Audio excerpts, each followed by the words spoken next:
og shafting mga idol. Kuan dara. Kuan ni siya kabukduha. Maghimo na ta og 3 wheels pero naman ra na to ara sa idol. So nakapalit ako ari.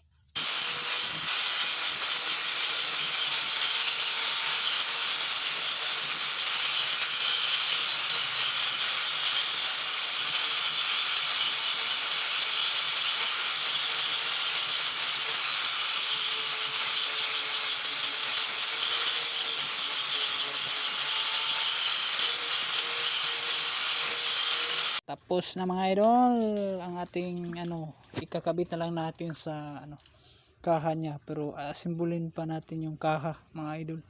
Abangan niyo na lang mga idol kapag tatakbo na itong ginagawa ko mga idol na 3 wheels. Ayan mga idol, oh. Ayan, pillow block na yan mga idol. Magawa pa tayo ng dito, butasan dito, tapos ng gulong dito para mapalit tayo nito. Mabilis lang, ganun mo lang dito. Yan mga idol, ganda. Dito disc brake at saka dito yung plato niya, pinaka plato tulad dito. Sa kadena i-align pa natin sa kanyang body. So yun lang mga idol, abangan nyo na lang pagkatapos. I love you.